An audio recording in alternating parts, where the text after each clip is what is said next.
Hi, let's start with the general principles of circulation.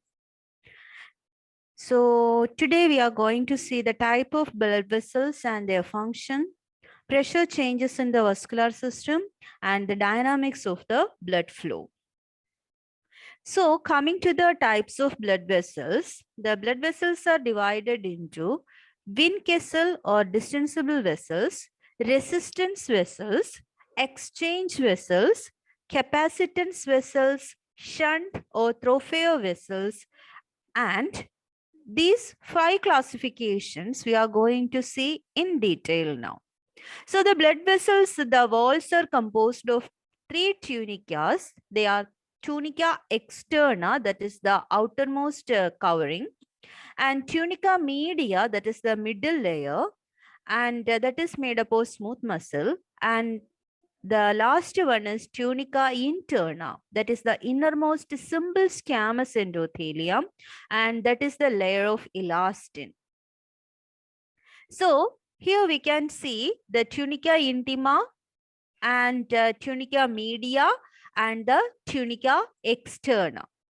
And this is a vein, and here is the artery, and we can see the difference. Here the tunica intima is smaller in the arteries, where tunica media is a little more thicker comparing to the venous vessels.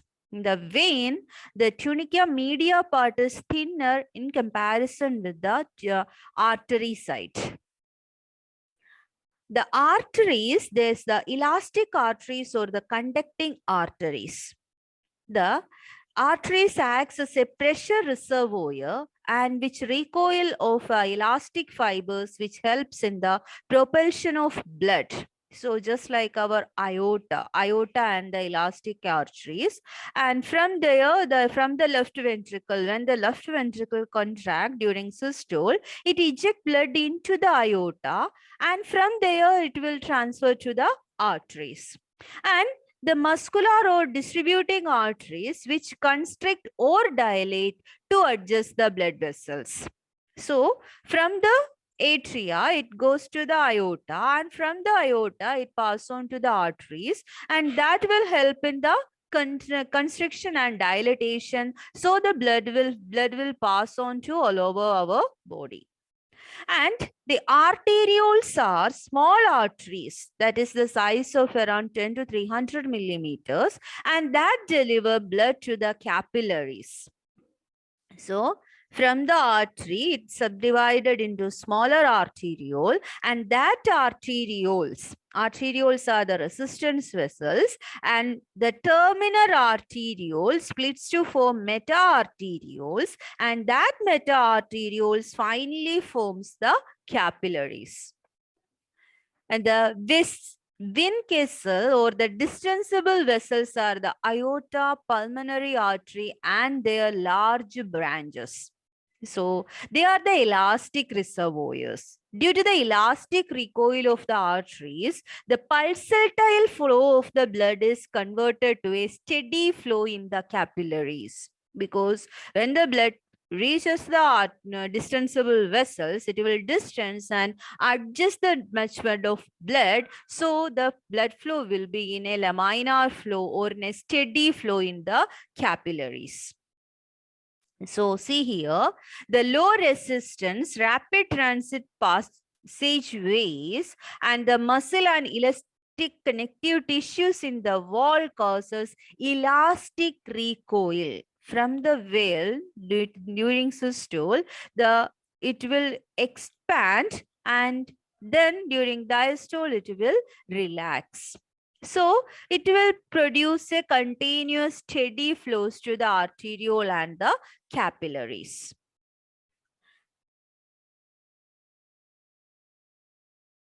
The arterioles, meta-arterioles, and the precapillary sphincters are the form the resistance vessels that form the main site of peripheral resistance. So the arteriole, meta-arteriole, and precapillary sphincters produces the peripheral resistance. So the arterioles are present in the vessels of skin and the skeletal muscle offer the maximum resistance, that the maximum resistance to the blood flow. So see here, this is the diagram where there is a venous or the vein and the venous blood flow and coming to the artery. And this artery divided into arteriole. Arterioles are having precapillary or the sphincters are present and it is divided further into meta-arterioles and forms the capillary. From the capillary here, you can see the shunt vessels where it will shunt with the vein and then it forms the venule, and from the venule joins together form the vein and that form the superior and the inferior venae cavae. So the resistance R is directly proportional to 1 by radius raised to 4. That is, if radius decreases to half, resistance increases by 16 times. So if the blood vessels constrict half part, and then the resistance or the peripheral resistance will form around 16 times. And again, if the radius increases twice or 2 times, the resistance decreases by 16 times. So if that is the basis of our vasodilatation and vasoconstriction in relation with the venous return. We are going to study in the further classes the venous return and relation with the peripheral resistance. So here is the relation where the radius decrease and the increase in radius alter the resistance by around 16 times. So radius is related with the neurogenic factors like sympathetic that causes constriction and local factors. The constrictors are serotonin, low temperature, and the vasodilators are hypoxia, hypercapnia, increase in temperature, and decrease in pH. Meta-arteriole precapillary sphincters which determine the size of the open capillary area. And thus the vital organs having the dense capillary network. So at rest, only 25% of the capillaries are patent. So here we can see the precapillary sphincters and the arteriole, and here we can see the venules that doesn't have a precapillary sphincters. And in the capillary, the fluid squeezed out of the capillary by the blood pressure and the fluid re-enter into the capillary by the osmotic attraction in the venous site. Next, coming to the exchange vessels. These are all the capillaries, and there are 3 types of capillaries are present in our body. They are continuous, fenestrated, and discontinuous or sinusoids. The continuous or non-fenestrated capillary, these are seen in the most of the blood capillaries. And the fenestrated, or which is the having holes, like it is not continuous. The cells are having some gaps in between, and they are the renal glomeruli and in the glands. And discontinuous or the sinusoids are seen in the bone marrow, liver, and spleen. Here we can see the diagram. Here this is the continuous capillary, which is having a basement membrane, and there is a nucleus for the endothelial cell. And the fenestrated capillary is having fenestra, or small gaps are present in between the endothelial cells. And discontinuous capillaries are having intercellular cleft are present, and it is the gaps. We can see the gaps are too large gaps are present between the two cells. The capillary or capacitance vessels are the venules and veins, and the venous valve help in the unidirectional flow of blood. They are collapsible and assume an elliptical shape when empty, and by change in the shape, they can accommodate large volume of blood without much change in the pressure. So they are called as the venous reservoirs. So here we can see the valve.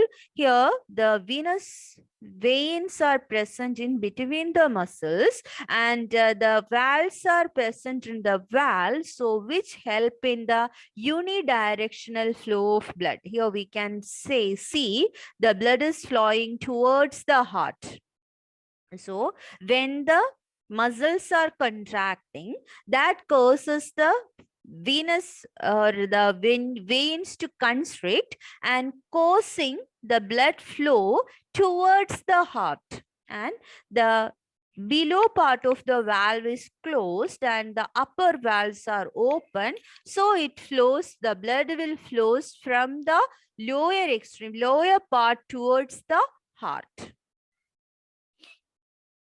See here, we can see a graph here.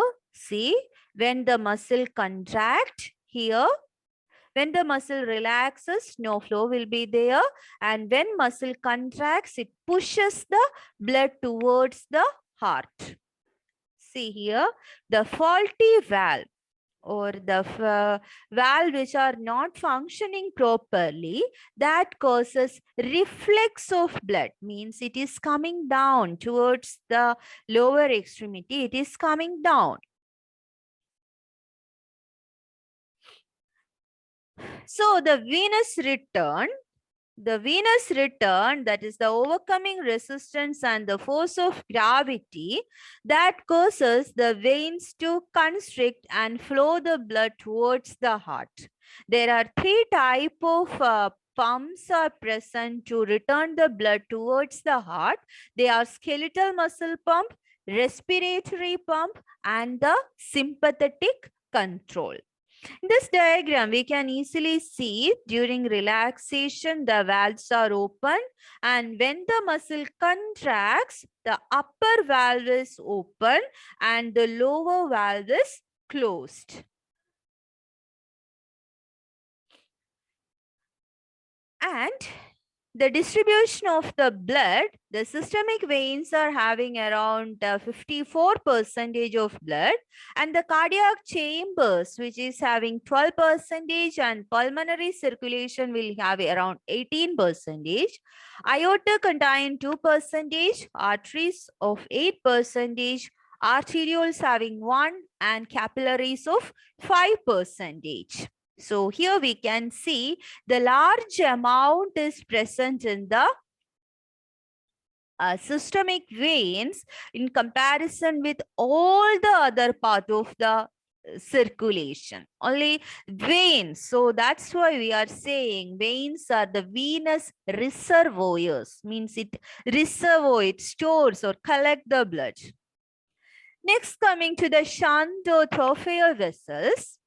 The AV shunt or AV anastomosis, atriovenous shunt or atriovenous anastomosis, they are the bypass capillaries, and that helps in the body temperature regulation.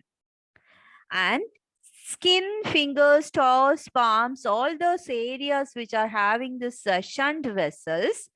So we can see the vessel type, its diameter, and the function in a nutshell.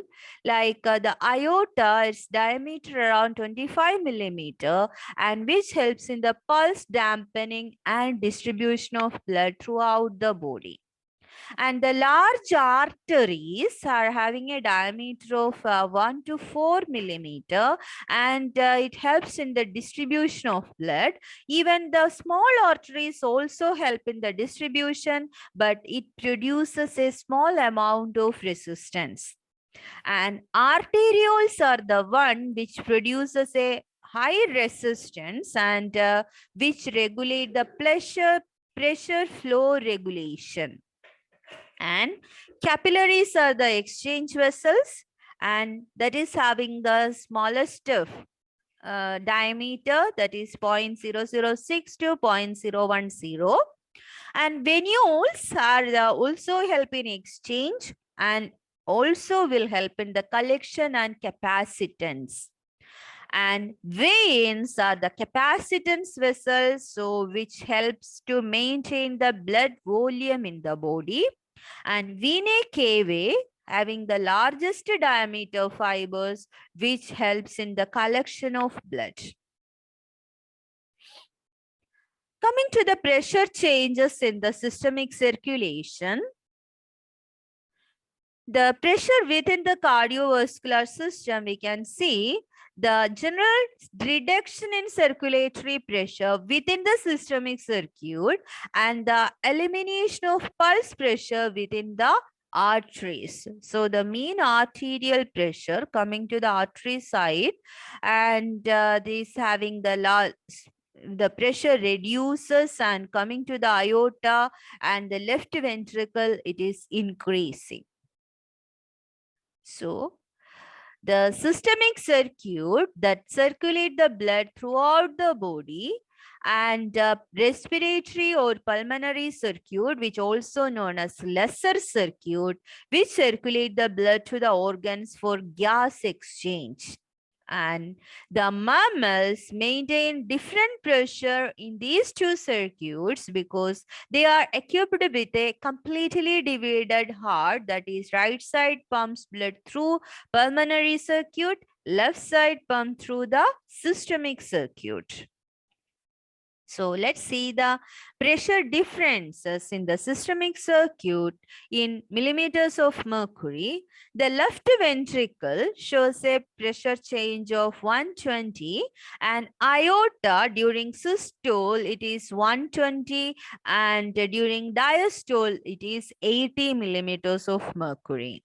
And arteriole having a pressure difference of 60 millimeters of mercury, and meta-arterioles maintain 40 millimeters and capillaries of 25, venules to 10 millimeters, and vena cava, it is produces around 2 millimeters of mercury, and the right atrium forms a pressure difference of 4 millimeters of mercury.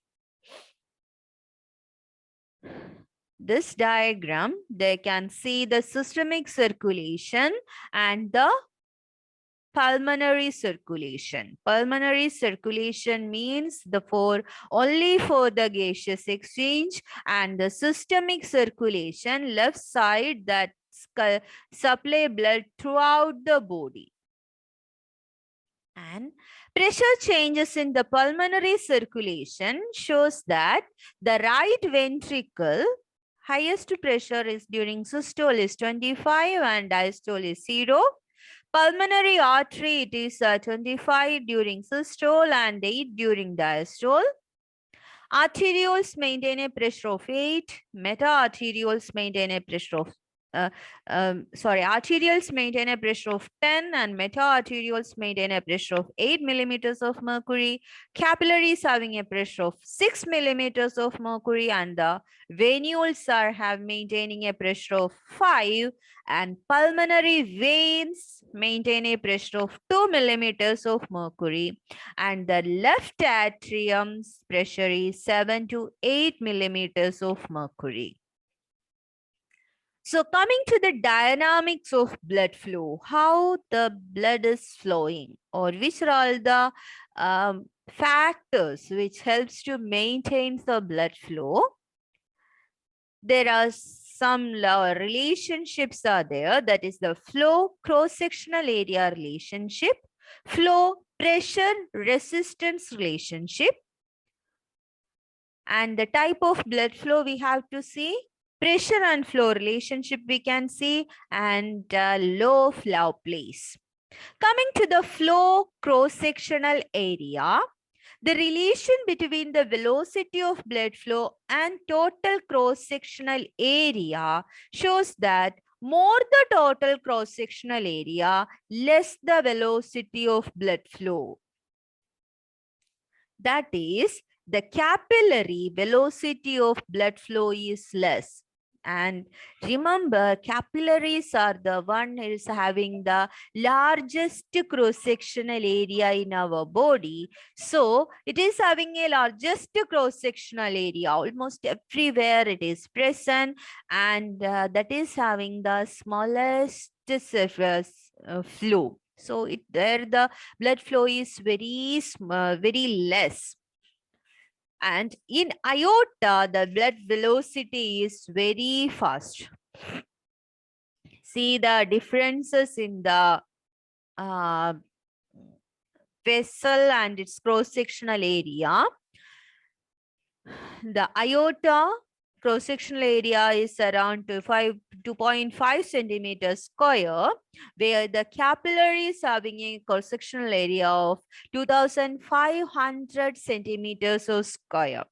So the velocity of blood flow is inversely proportional to the cross-sectional area. During resting, the velocity averages about 33 centimeters per second in the aorta, but only 1/100 as rapidly in the 1/1000 as rapidly in the capillaries. That is around 0.3 millimeter per second in the capillaries. Coming to the flow pressure resistance relationship, that is done by the Ohm's law, that states that current I is equal to EMF bar resistance. In that aspect, we can see the flow, that is Q, that is related with the pressure bar resistance or the resistance offered by the vessels.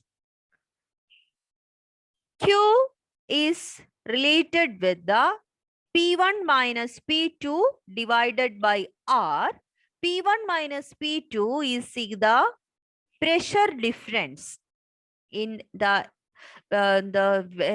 difference between the vessels. So Q, the flow is directly proportional to the pressure difference and inversely proportional to the resistance offered. So the resistance offered, how we will calculate the resistance is directly proportional to the pressure difference and inversely proportional to the flow. So the blood flow through a vascular system when there is a pressure difference delta P at its two ends shows that flow rate is directly proportional to the pressure difference or delta P.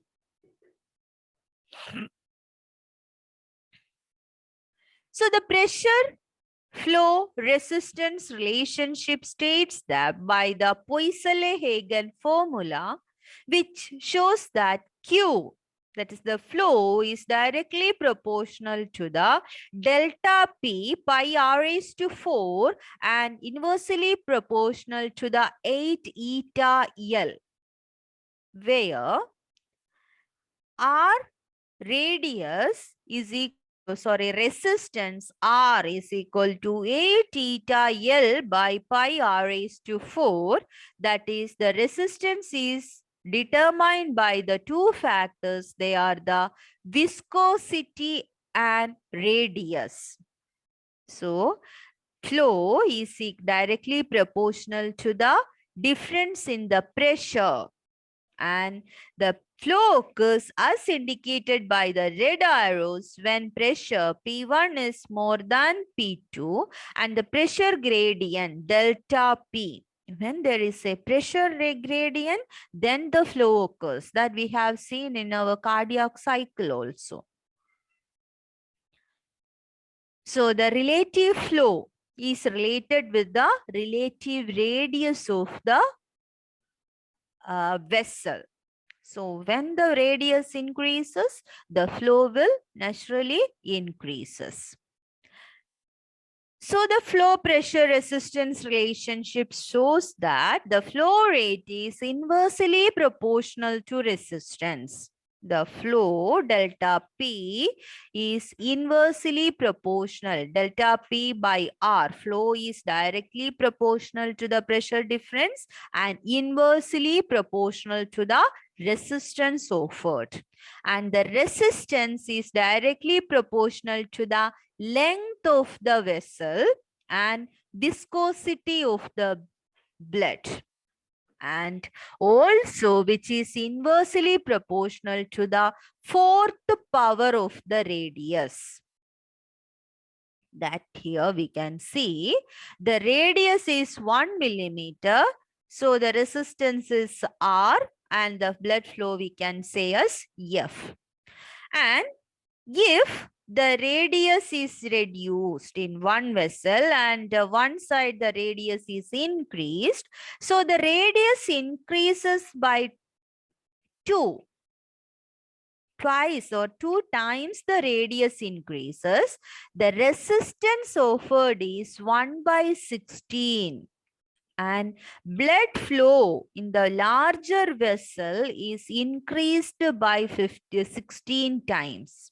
And coming to the smaller vessel where causes a vasoconstriction, the radius reduced to half and the resistance produced is 116 and blood flow reduced to 1 by 16. Coming to the Poiseuille-Hagen formula, the factors affecting blood flow are blood flow is directly proportional to the delta P pi R raised to 4, that is the radius raised to 4 divided by 8 eta L. Coming to the type of blood flow, the blood flow is divided into laminar flow and the turbulent flow. Laminar flow, that is the streamline flow, straight line flow without any sound, and which in a end view we can see the concentric fluid layers. It is passing like layers, and the side view we can see a parabolic flow, that is the middle having the maximum flow, and in the ends we can see a reduction in the flow, that is the cylindrical flow in the blood vessels. And that is this the first diagram is the laminar flow. It is streamlined, the outermost layer moving slowest and the center moving the fastest.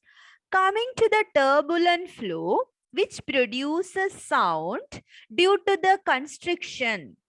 If this laminar flow, during this laminar flow period, we make the constriction to that vessel, that become turbulent and that is interrupted, rate of flow exceeds the critical velocity and fluid passes a constriction, sharp turn or rough surface that produces sound, and the changing of laminar flow to the turbulent flow is the principle of our BP recording. Coming to the Reynolds number is the measure of the tendency for the turbulence to occur. That means Reynolds number R is equal to V d rho by eta.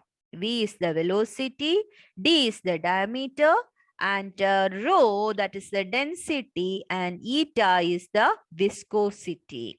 So turbulent occur if the Reynolds number is more than 2000. And coming to the law of Laplace law shows says the relationship between the distending pressure and the tension on the wall of an hollow organ. So pressure P is equal to T 1 by R1 plus 1 by R2, where R1 and R2 are the two principal radii of the hollow object. So in the lung alveoli, that is a sphere, so P is equal to 2T by R, where the blood vessels are cylindrical in shape. So P, pressure, is equal to tension by radius. So that shows that smaller the radius of the vessel, lesser the tension in the wall. And that it is necessary to balance the distenting pressure. So that's why we finish our hemodynamics of the cardiovascular system. Thank you.